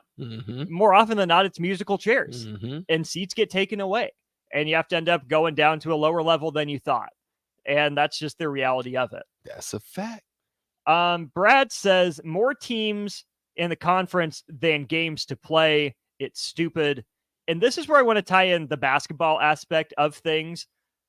I think adding Oregon and Washington hurts a number of teams. I think it hurts your bottom tier teams. Facts. Because you're going to have to play 2 more conference games, unless you're just not going to play everyone in your conference, which doesn't seem like a thing you would want to do. So assuming you play everyone, you'll probably get what, one game, some most, if you're in, like, if they go back and stay with divisions, you can probably get a good portion of them by 2s, one, and then you probably want to play at least a good portion of the nons. Right. Would you agree? I would agree. Yeah. Right. So what adding more of these schools does is means you add another 2 conference games, which means you lose 2 non-conference games, which means you either lose 2 resume building opportunities if you're going to play, if you're up on the top or you want to, swing up, or you lose 2 wins, 2 bye games that you're not able to do anymore. You can't pad your win total. So it hurts those teams. I also think it hurts the middle because if you look at where, like Illinois has been, just going back to last year's standings, you had 1, 2, 3, 4, 5, 6, 7, 8, 9 teams between 12-8 and 10-10 in the conference. Purdue is 3 games clear. That's a basketball school. They'll be fine. Michigan State, I'm going to exclude from that conversation. As long as Izzo's there, they'll be fine. I think they'll be fine. Indiana's still trying to establish itself. I like the fact that Mike's there because they're going to be defensive minded. Yep. I still believe in that defense wins ultimately. I think offense helps in that process, but you're not always going to shoot the ball well. So I like what he has the potential to do in it, but whether he can get them to come, that's going to be another thing. They got to prove it. Maryland, year 2 under Kevin Willard. Talent's there, haven't consistently busted through. Illinois, same thing under Underwood. Iowa, we see them fall apart every February. Every year. Under Fran. Michigan under Juwan Howard. What are they? Where's Wisconsin fit? Wisconsin was at 9-11, so they just missed that conversation. They end up tied with Nebraska. Wisconsin basketball is what Wisconsin football used to be. They get old, they're boring, they'll win enough games, but I don't think they have the talent to bust through on the big scale. I feel you. I feel you. Rutgers, what they've done under Steve Peichel. Penn Tough State, to play out there. Like you go out to Rutgers, be ready for a fight. which makes Nebraska's win out there all the more impressive last year. Penn State under new leadership in Mike Rhodes. What are they? Yeah. All that to say, Oregon, Washington, even USC, I would throw into that middle tier. More mouths for the same amount of spots. I think UCLA may jump to more of a middle top. Yes, I put them in the Michigan State kind of area. I think USC probably in the middle first year. It'll be tough for them because they won't be able to get as many of those wins that they would probably log in the pack. Oregon rebuilding, but probably can recruit well with the move. And then Washington's kind of hit or miss, but I'm more middle bottom. Yeah. Which again, I think still a problem for. Go ahead. Yeah. Right. It just proves my point, Strick, is that it adds competition to the middle. It doesn't necessarily raise the ceiling, right? With what Michigan State, Purdue recently, UCLA recently. Okay, UCLA can raise the ceiling. Sure, I'll buy that. But everyone else in the middle, you're not going to get 18 teams in the NCAA tournament. That's a part. You're still going to be going for, 7 pretty much every year, 8, 9, 10 in the best years. It's just more competition for those spots. It's not necessarily making the league better. It's just maybe swapping in some new names. So I think that middle class in the Big Ten, you add travel, you add more tough games. What do you gain from it? Not a whole lot unless you're able to break into that top tier consistently. Yeah, I think unless you're able to break into the top tier, it's going to be very hard for you. And you at least want to break through for recruiting purposes. Yes. Like you want to be mid-top just for recruiting purposes in the competition of trying to land guys.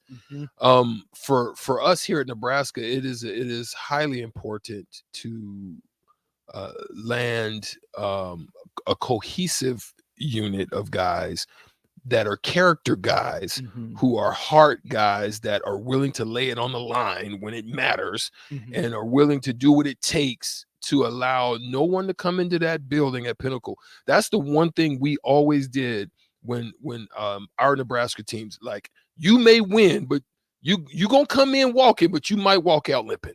That's how we felt. Like, you're not just gonna come in here and think you just gonna walk away unscathed. You gonna feel it, whether we win or not, you gonna feel it. And that's the reputation, the culture that was built under that unit. I think they built a culture that's are hopefully will be consistent going forward.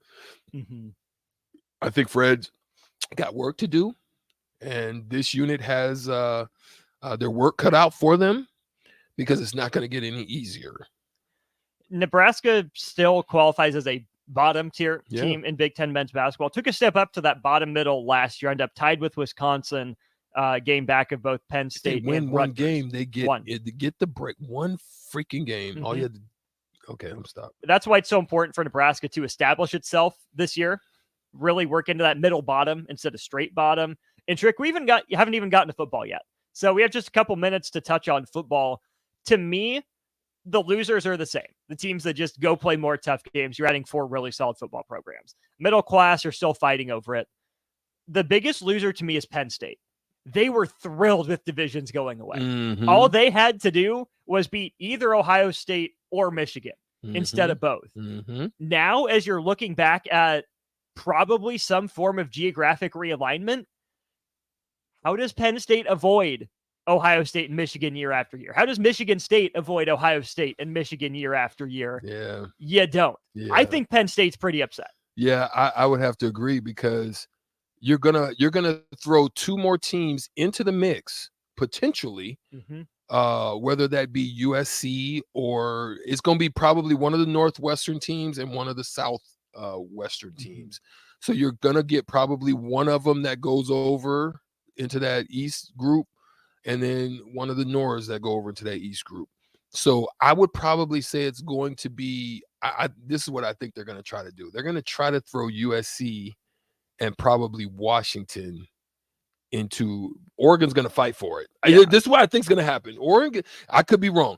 Oregon's going to fight for it to get on this side where it's Iowa, Nebraska. They're going to fight to be in that side, even though USC is probably but I'm telling you, I think they're going to put USC on that other side with us because they're going to want possibly a USC to come out against whoever, if there's a conference, they're going to want them to come out on that other side against the, Michigan or Ohio State, and then maybe even if Penn State finds their way in. And I think Washington's probably going to end up in it as well. They're not going to throw USC and Oregon in the same scope. No. So I think probably Oregon goes out and has to fight even harder. And that's where I think Penn State probably loses because I don't think UCLA is there yet, but they're capable. They're capable. They've been taking steps. They're capable. So yeah, it's gonna be tough. Sure will be, and we'll keep monitoring. I'm really curious to see what the Big Ten decides to do. You got Strick's take there. Let's flip to recruiting. Maybe a whole new gateway opened up for more Big Ten teams. We'll talk to Brian Munson of Husker Online about that and more when we get back. Your home is your empire. Protect it with Empire Fence. Get an instant quote with the online estimating tool at empire-fence.com. See an upfront estimate with no hidden fees. An Empire Fence can provide privacy and improve the appearance of your home. Keep kids and pets in or out of your yard. And security add value to your property. Visit empire-fence.com now to view the maintenance possibilities for your home and get a free instant online quote. Let Empire Fence protect your empire. Wall-to-Wall Wine and Spirits is now open in Lincoln. Shop our expansive collection of wine, beer, spirits, and cigars at 5040 North 27th Street. From top shelf liquor to crowd favorite beer, Wall-to-Wall Wine and Spirits has a beverage for every taste and every budget. Plus, join our loyalty program to earn rewards and save on future purchases. Shop Wall-to-Wall Wine and Spirits at 5040 North 27th Street in Lincoln. That's 5040 North 27th Street. Ever wish you had another light switch on the other side of the room on a dark night? How much better would you sleep at night if you had a ceiling fan in your room? The High Electric Service Department is here to make your electrical what-ifs a reality. Whether you're looking to replace some outdated light fixtures or brighten up your counters with under-cabinet lighting, High Electric can handle all types of residential electrical installations and services. Give Erica a call at 402-466-6606 or visit high-electric.com to get started. Alexa, play 93.7 The Ticket. Okay, playing 93.7 The Ticket. Alexa, turn down the lights. Dimming the lights. Alexa, order a pizza. The big one. All the toppings. Are you sure that's a good idea? Alexa. That's a lot of pizza for just one man. Alexa, just do it. Stop judging me, just do it. As you wish. Thanks, Alexa. You're my best friend. Integrated Life Choices has been inspiring opportunities for individuals with disabilities for more than 15 years in Lincoln and across Nebraska by offering a number of services. From group homes to independent living resources and job training, you'll find the support that allows people to live fulfilling lives. They're also hiring. If you're looking for a rewarding career supporting people with developmental disabilities, you can check out open positions along with learning more about services at ilc.net. Integrated Life Choices. Sunday morning. It's quiet, not in a weird, too quiet way. Calm, peaceful, tranquil. You pour yourself that cup of coffee. You slice yourself a hearty chunk of one of Beatrice Bakery's breakfast breads. Now, maybe you're an apple streusel guy. Nothing wrong with that. I can respect that. Personally, I'm a turtle nut man. Something about those pecans. But the real ones know, don't sleep on that date nut bread. Sweet, but not too sweet. Nutty, not overly. The perfect treat. Beatrice Bakery. Online at beatricebakery.com. Welcome to our world of yum. Problem gambling can destroy an individual's finances, relationships, physical, and mental health. If you are a loved one or struggling with addiction, contact Choices Treatment Center's 24-hour helpline at 402-476-2300. That's 402-476-2300. Arnold's Tavern in Havelock is the place to be this summer and the best place in town for shuffleboard. Come on Wednesdays and learn from some of the best players in town for the Shuffleboard Corner. Come on Sundays for open house league all day starting at 11 a.m. and enjoy $3 tall boys and $3 wells. Shake off the start to the work week with karaoke on Monday nights. And don't forget, happy hour is every day from 3 to 6 p.m. and you are always welcome to bring in your own food. Arnold's Tavern in the heart of Havelock. Eustace Body Shop, where our customers send their friends. That's the greatest compliment we can receive. If you've been in an accident, we'll get you back in your vehicle as quickly as possible. Our technicians care about you and your family and repair your vehicle to factory standards. We handle your claim from start to finish and provide a free loaner car. Stop by for a free estimate. Eustace Body Shop, just south of 88th and Highway 2. The most recommended Eustace Body Shop. That's who we are. For Sean Jackson for Brant Excavating. Brant's been in business for 29 years and they specialize in a variety of things. If you're looking for some job, precision demolition, excavating, trucking, mass grading, and site prep, Brant is the place to call. To set up a quote or learn more, call Brant Excavating at 402-474-4113 or go to BrantExcavating.com. They're also hiring, so join the team today. Brant Excavating, a part of the Bauer brand, who reminds you, go big Brant! If you or someone you know is having thoughts of suicide or experiencing a mental health or substance use crisis, call 988 for free, confidential, and compassionate support. On July 16th, the National Suicide Prevention Lifeline is transitioning to 988. There is hope. For 24/7 support, call, text, or chat 988. Sponsored by Nebraska DHHS, aired with the Nebraska Broadcasters Association and this station. Now back to On the Block with Strick and Austin on 93.7 The Ticket and theticketfm.com. We're going to waste no time jumping to our VIP line, brought to you by Allo Fiber, where we understand the importance of exceptional service with local heart. We go there to welcome in our guest, Brian Munson of Husker Online. Brian, feels like it's been a long time since we've been able to catch up. How are you? I'm good, man. How are you guys? Wonderful, wonderful. Good to see you, man. Well, nice. We see your face. We just don't see you personally. Dude, if you did, you probably saw me out here sweating down in Texas, buddy. I tell you what, I was so envious. I was talking to some folks that were out golfing this morning, and I think when they were golfing, it was already like 92 here. And it's been, I don't think I've seen a cloud in the sky for over a week. I agree. It's been pretty brutal. I agree. I was just down there this weekend, and I was telling a friend that I did not see a freaking it was like there was no reprieve. And you think when the night hits, you think you're going to be able to get a cool off, but it'll be 96 at night too. So yeah, you don't have any reprieve from that stuff. I think the most I've seen it cool off at night might have been touching the high 80s. There's no breeze. There are no clouds. There is no nothing. So it's been absolutely ridiculous what the temperatures have been like down here in the weather. And I left Nebraska up there in the middle of July. I know you guys got really, really hot the week after I had left. I probably did that to you guys, but I really enjoyed those middle high 80 temperatures and the cool off in the low 70s, man. It was beautiful. I think we're back to that, at least here in Nebraska moving forward. I don't not to make you jealous. Yes, you do. Sorry. Yes, you do. Yes, you do. Well, We'll let you make everyone else jealous because you're tapped into Husker football recruiting, and that's where we want to head with you here, Brian. Starting with the quarterback, the crown jewel of Nebraska's next recruiting class. You recently wrote about Daniel Kalen, just how he continues to be a strong peer recruiter. From talking to him and listening to him, what do you get from him about how he views his role in building classes at Nebraska? Yeah, he's a facilitator. He's kind of he's got a very collaborative spirit. He loves being involved. He loves having that kind of impact on the class. You know, he was very he had a huge role to play with Carter Nelson, number one. And obviously now he's extending over to Grant Bricks. And I wrote up a story on Grant Bricks earlier, like maybe in the last 3 hours. Mentions of Kalen in there. I just feel like he's a guy that wants to put the best foot forward because he knows how much is at stake. He really wants the best possible class to kind of come together.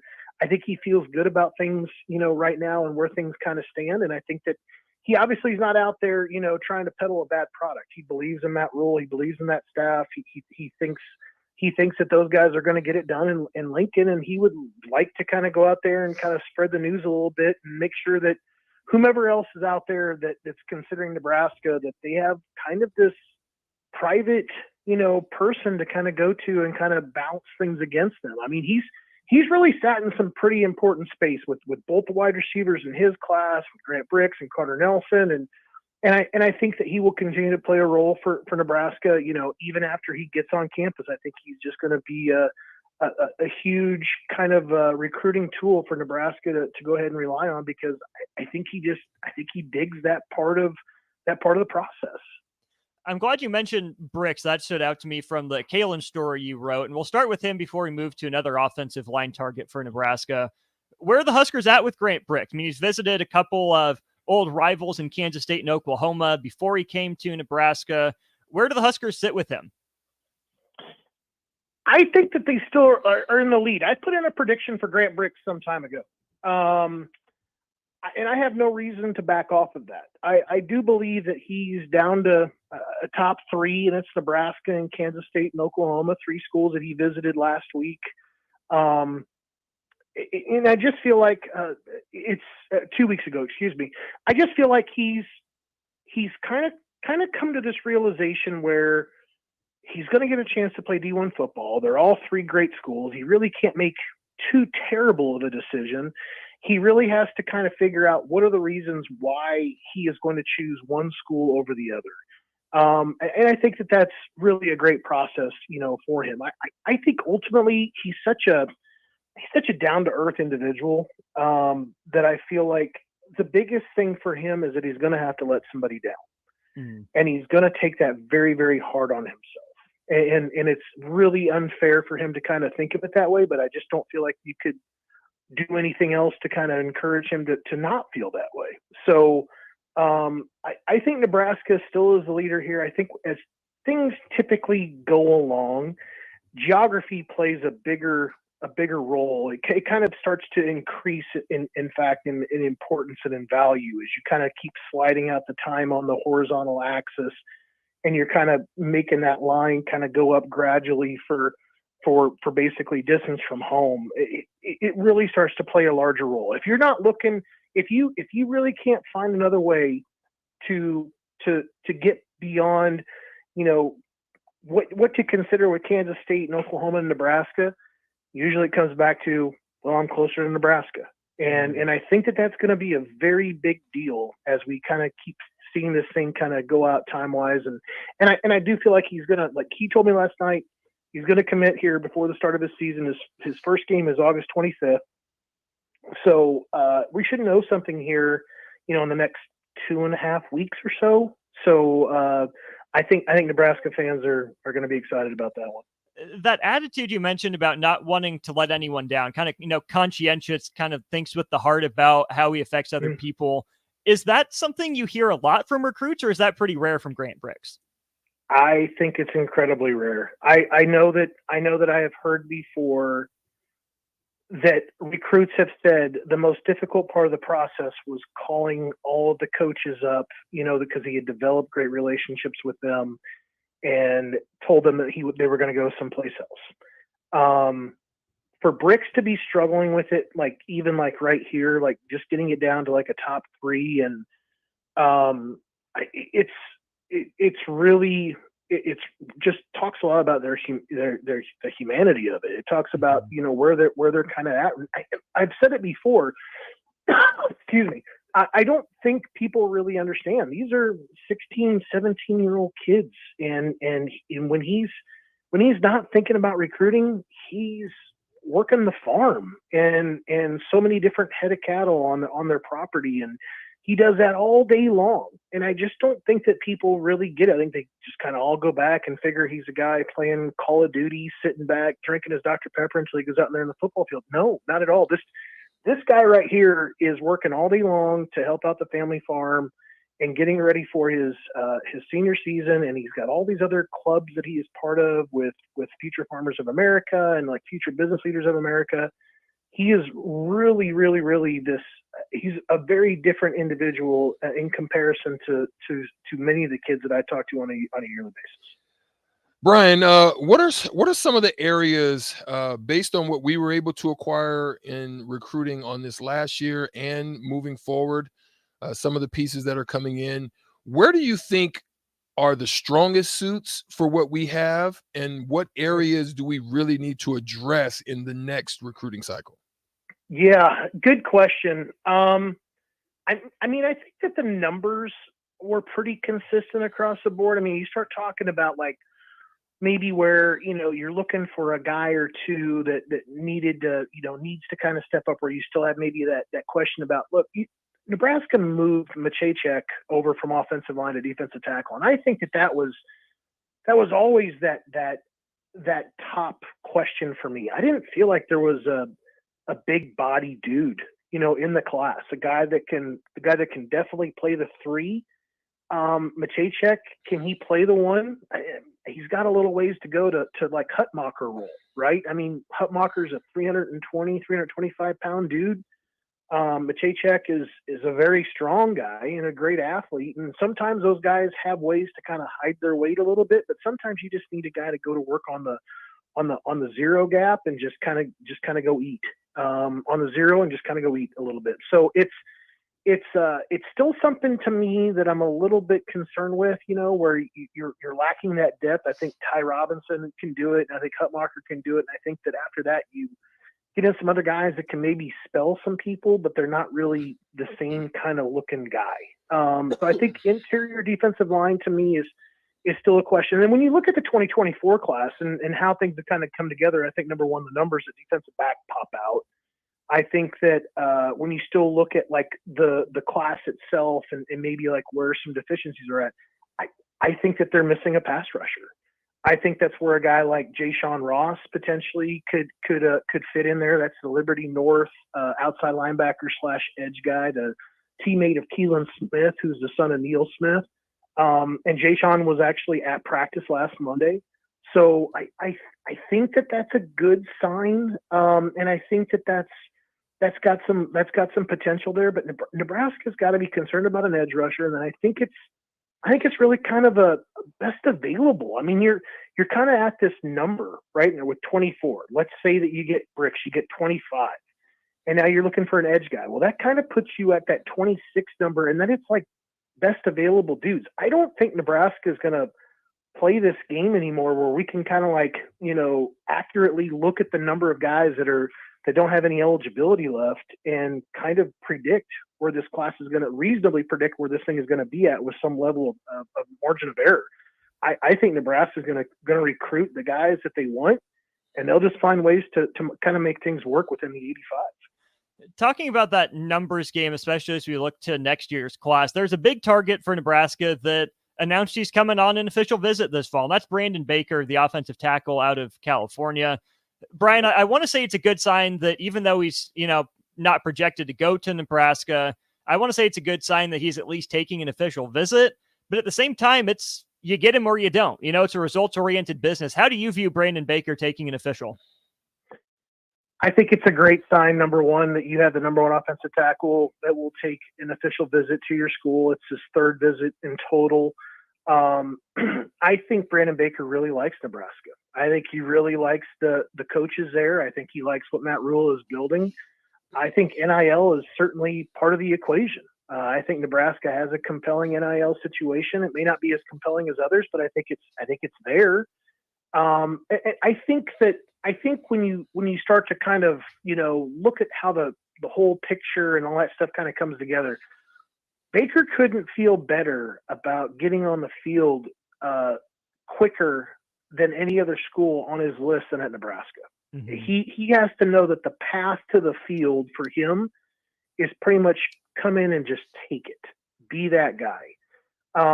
So I think that's compelling to him. I don't think it, I think that he's doing things alone. I think people would go, well, his teammate just committed to Georgia and Frazier, and Aiden Breland probably ends up at Oregon, and Aiden Breland visited Nebraska for the spring game, and Frazier was there for the junior day in March, and they were with Baker both times. Those are separate entities. There's really, if they get together at the same school, and that's going to be one of those guys. Those guys made the best decision possible for themselves. It's not really going to ever be a package deal with those modern day guys. So I think it's a great sign that Matt Rule in Nebraska have hosted as many guys at their position as they have that are the number one players in the country. Like when it comes to Frazier and it comes to Baker and Williams DeWerney, and I'm missing a couple other guys I think that were, and Raiola too. I feel like it's pretty remarkable. I mean, you're picking up from a 4-win season again, and you have this change in the head coach, and you have no historical basically to show those guys. They're literally just buying into what it is that you're telling them and how you are as people and the communication that you're having with them. To tie all this into the news of the last week or so, Brian, with all the conference realignment going on, with the Big Ten now going to not just, Southern California, but the Pacific Northwest as well, does the entire West Coast open up for, your non-Ohio State, Michigan schools that already recruit somewhat nationally? Or is it kind of the flip side where joining the Big Ten will help these Western schools keep more of their talent home? Interesting. I think it opens up things, obviously. I think that those kids that wanted to stay home were going to stay home regardless. I think that there's really interesting things happening in the 2024 class that a lot of people aren't talking about. Take for example, USC. You've got USC there and Lincoln Riley, and the talk and the thoughts were obviously that he's going to go in there into Southern California and lock things down.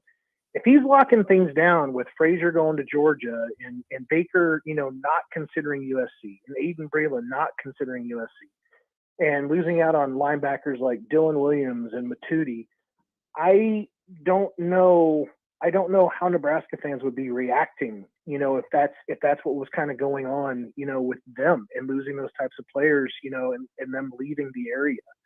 So I think what it does, I think it opens up those areas for other Big Ten schools. I think you have now this reach of the Big Ten footprint that goes coast to coast.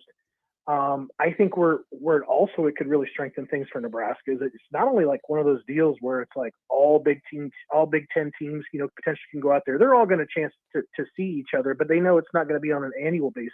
Mm-hmm. There's maybe a decent chance that when you start talking about conference realignment and what's going to happen inside the Big Ten, that potentially you're going to have more of a regular schedule with those other teams just because of where you sit at in relationship to the eastern side of the schools and being a little bit closer, although I'm putting my air quotes up, closer to Washington and Oregon and USC and UCLA. So I think that there could play some into that equation, Nebraska being a little bit more relevant, kind of moving west.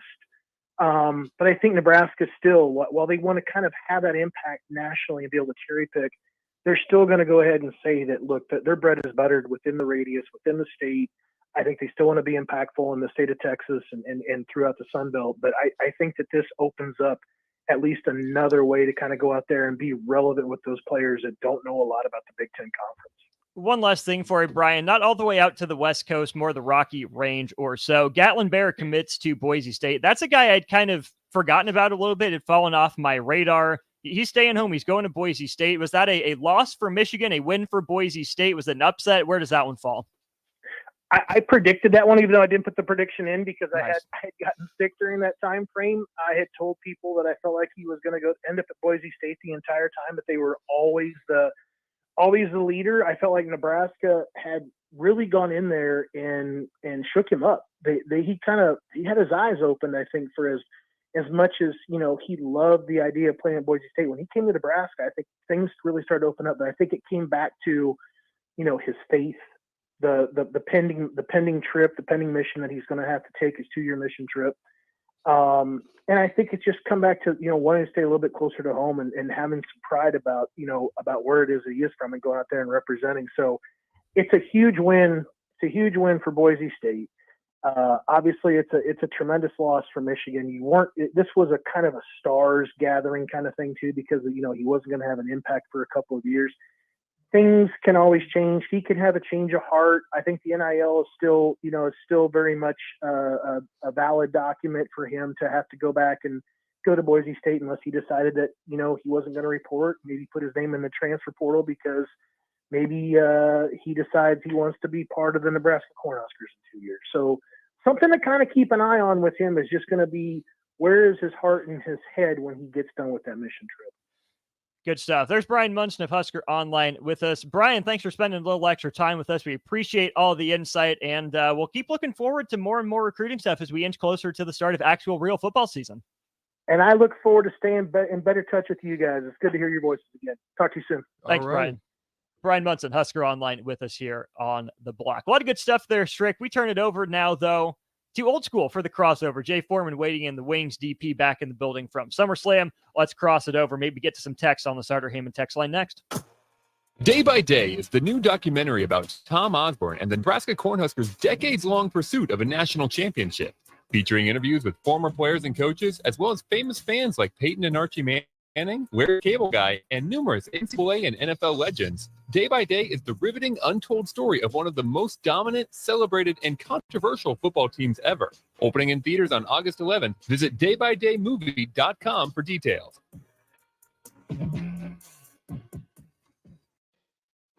Where will your path take you, traveler?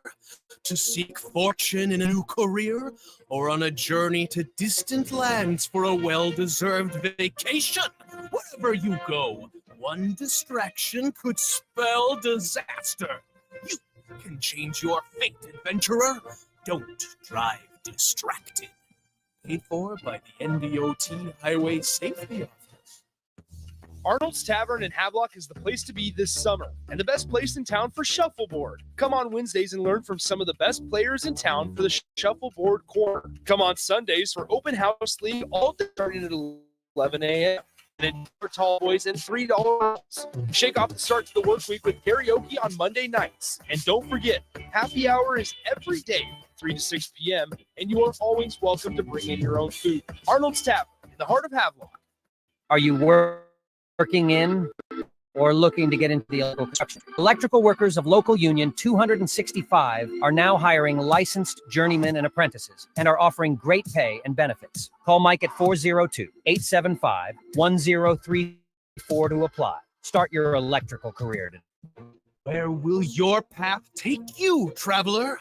To seek fortune in a new career, or on a journey to distant lands for a well-deserved vacation? Wherever you go, one distraction could spell disaster. You can change your fate, adventurer. Don't drive distracted. Paid for by the NDOT Highway Safety Office. Tune in to the Malone Radio Show from 9 to 10 p.m. every Sunday night to learn more about the Malone Center's goal to eliminate multi-generational poverty in Lincoln. It's the Malone Radio Show every Sunday night from 9 to 10 p.m. on 93.7 The Ticket and theticketfm.com. Wall-to-Wall Wine and Spirits is now open in Lincoln. Shop our expansive collection of wine, beer, spirits, and cigars at 5040 North 27th Street. From top-shelf liquor to crowd-favorite beer, Wall-to-Wall Wine and Spirits has a beverage for every taste and every budget. Plus, join our loyalty program to earn rewards and save on future purchases. Shop Wall-to-Wall Wine and Spirits at 5040 North 27th Street in Lincoln. That's 5040 North 27th Street. You deserve the best. With a Liberty First MasterCard, you can pay down your high-rate debt and could save hundreds when you transfer the balance. The Liberty First Credit Union MasterCard has no balance transfer fees, no cash advance fees, and no annual fee. And with a fixed rate as low as 9.99% APR and choose rewards, you'll be able to manage your card your way. Visit libertyfirstcu.com. Rates and terms are based on your credit and subject to change. Federally insured by NCUA. Liberty First Credit Union. Banking with purpose. If you have concerns about your drinking water, just call Bryant. If your water doesn't look right, smell right, or taste right, Bryant can help. If your water has high levels of iron, Bryant can help. If you're tired of foggy dishes and dingy clothes, Bryant can help. Whatever your home water needs are, Bryant is here with a solution to fit your needs. Be sure about your water. Just call 467-1111. Bryant Air Conditioning, Heating, Electrical, and Plumbing. We do whatever it takes. Problem gambling can destroy an individual's finances, relationships, physical, and mental health. If you are a loved one or struggling with addiction, contact Choices Treatment Center's 24-hour helpline at 402-476-2300. That's 402-476-2300. Attention all Wings fans. 89-cent wings are back on Tuesdays at Buffalo Wings and Rings in Lincoln. Enjoy the best wings in town for boneless or traditional, a price that makes the whole family happy. And now with the wings, you can enjoy $1.50 tall boys, Bud Light, Coors Light, Busch Light, and Michelob Ultra every day after 7 p.m. and all day on Sundays. Get to Wings and Rings today and make sure to stop by on Tuesdays for 89-cent wings. If you or someone you know is having thoughts of suicide or experiencing a mental health or substance use crisis, call 988 for free, confidential, and compassionate support. On July 16th, the National Suicide Prevention Lifeline is transitioning to 988. There is hope.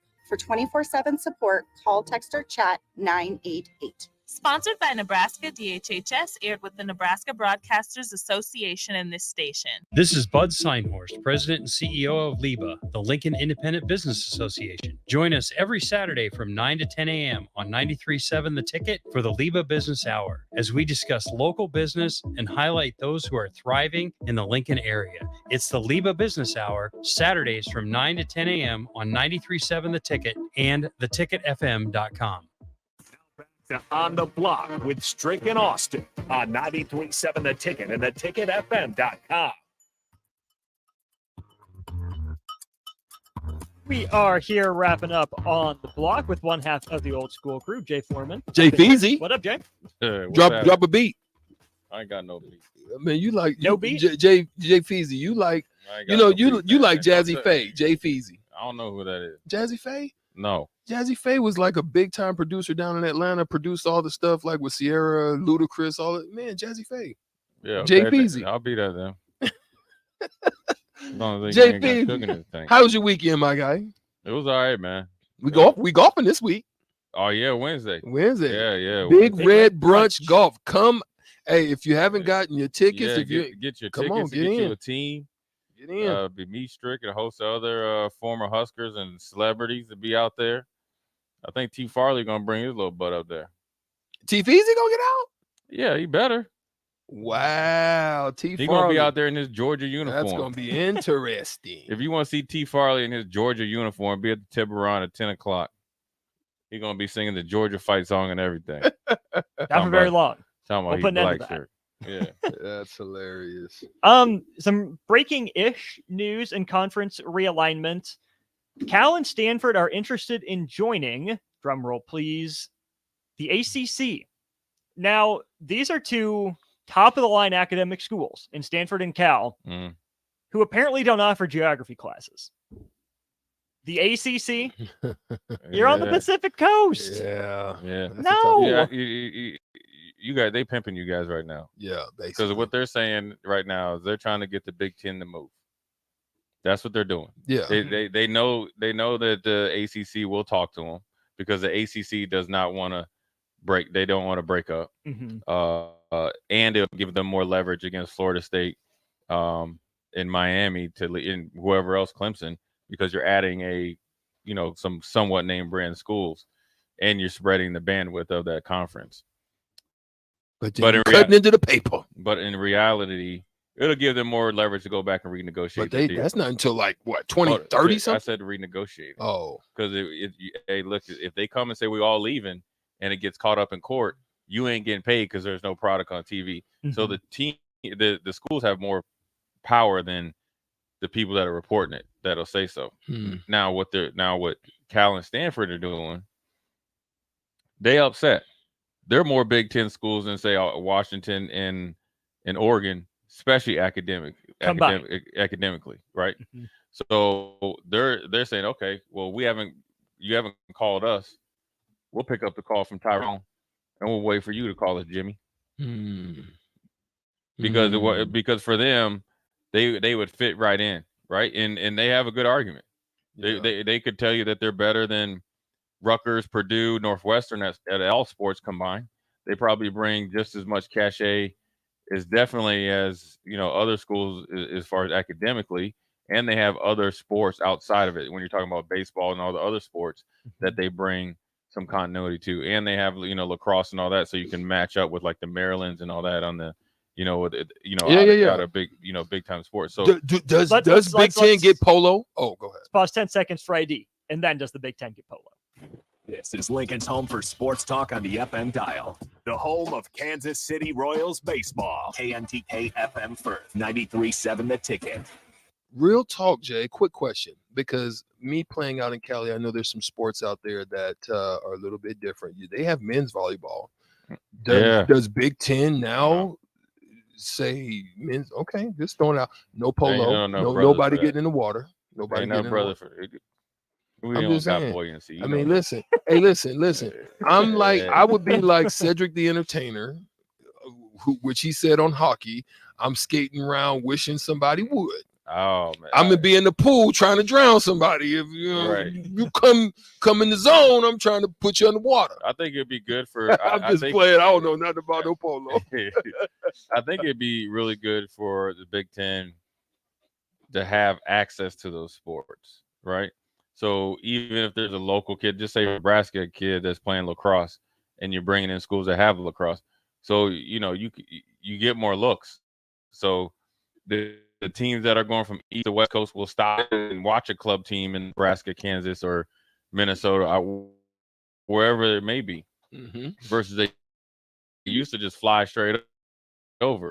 Rise for people to get in Big Ten, potentially, in other sports that obviously aren't on our table right now. I think that's and it could be an option, but I just think for Nebraska to have volleyball and water polo, it just there's no within the next 10, 15 years, and those teams are way ahead, and those are coastal sports right now and stuff like that. But it's good to have options, because I know like there's hockey clubs in Omaha, so I know like Ohio State and some of those schools have hockey.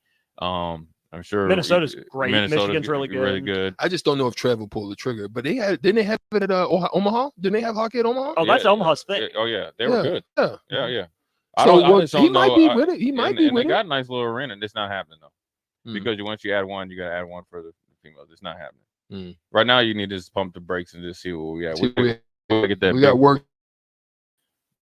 Yeah, We got football team. Right. Walking and chewing gum all effectively and accordingly. A 10 hut. We need Jeff Sims to get busy. You need everybody. Yeah. No, real talk. You need to have a good year. You need to have a good year. You have the offensive line, I think, is going to be decent. Need some guys to come along on the defensive line, and you're going to need those linebackers in the kind of the second and third level. You have a lot of options, potentially depth. Guys are going to have to step up. They're going to be learning on the fly.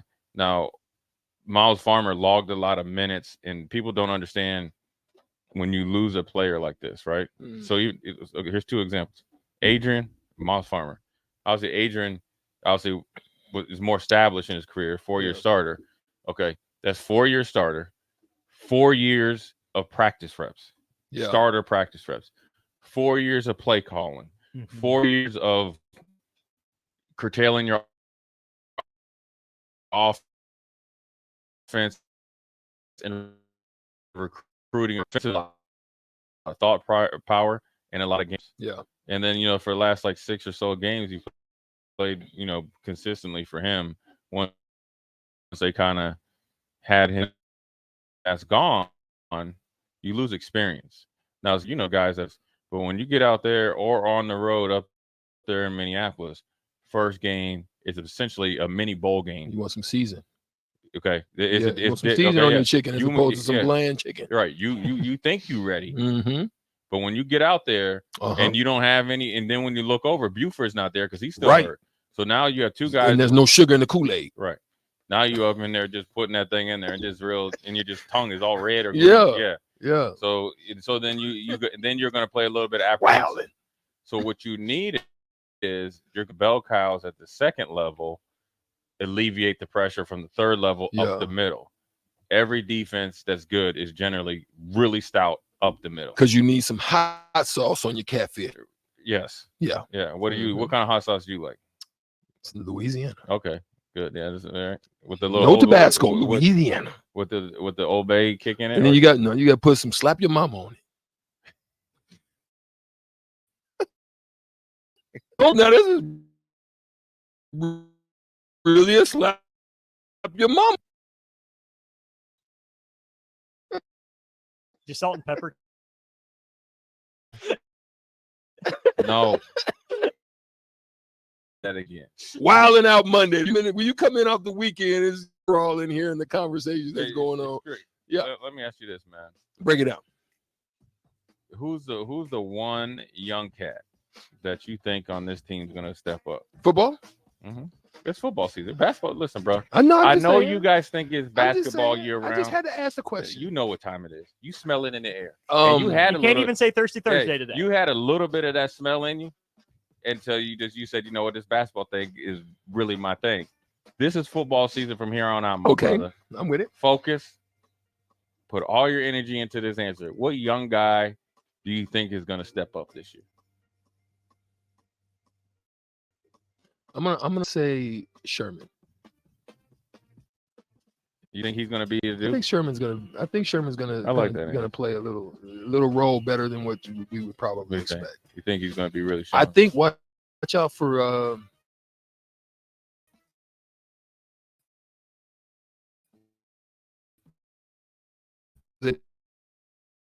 yeah. I'm glad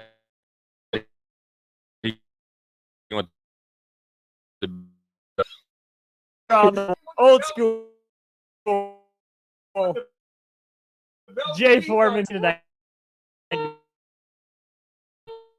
37 the ticket. Hey, what compliment we can receive? If you've been in an accident, we'll get you back in your vehicle as quickly as possible.